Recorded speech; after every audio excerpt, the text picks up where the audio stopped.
I recognize myself for 5 minutes.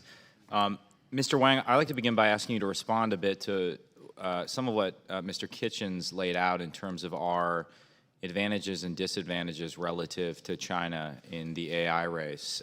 How do you see those advantages, relative advantages and disadvantages? So I certainly agree that America is the place of choice for the most talented AI scientists in the world.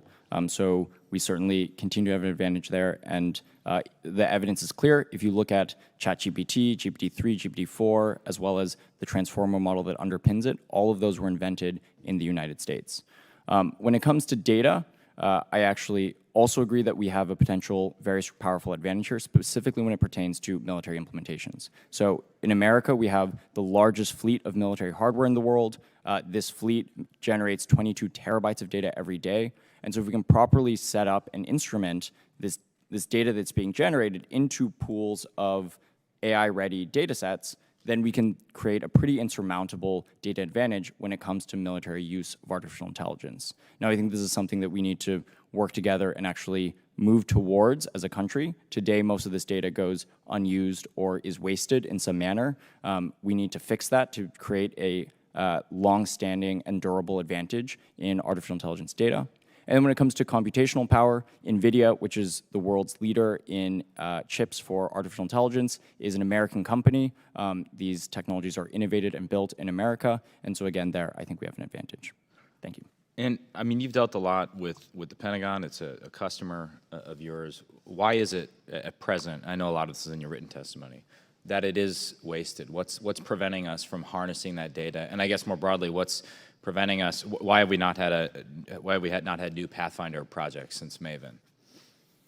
So data is something that is significantly more valuable with the advent of these artificial intelligence algorithms. So, a very simplistic way to look at AI is that you have these algorithms that analyze troves and troves of high-quality data, identify patterns in those data, and then can emulate those patterns going forward. So we see that with models like ChatGPT, which are able to read troves and troves of language data, things that humans have written over years and years. Then it can emulate how a human might speak in a lot of these instances. So these artificial intelligence algorithms have made data significantly more valuable than they have in the past. And so it's a new paradigm that the DoD needs to adapt towards.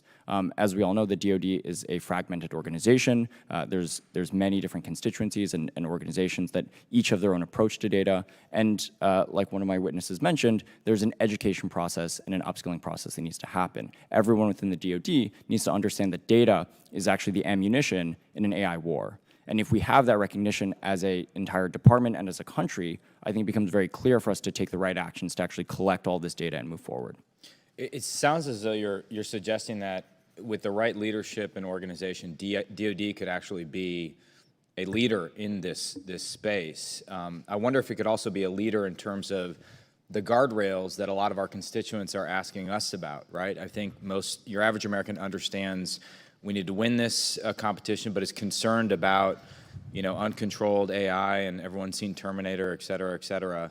What is your assessment of the DoD's ethical framework? Is that potentially a foundation that could be built upon, expanded to ensure we're on the same page within the Five Eyes Alliance, within the NATO alliance, and then gradually bring more and more people into that sort of free world framework for AI? I definitely agree. I think it's really critical that the United States takes the lead on this topic, particularly as it pertains to ensuring that artificial intelligence is used in accordance with our values and our principles. The DoD has established ethical AI principles, which I believe are great, and those principles are ones that we should continue to adhere. And I think now it comes down to implementation. How are we going to actually make sure that these principles are followed? That's where I think a test and evaluation regime is incredibly important and critical to the increased deployment of these AI systems.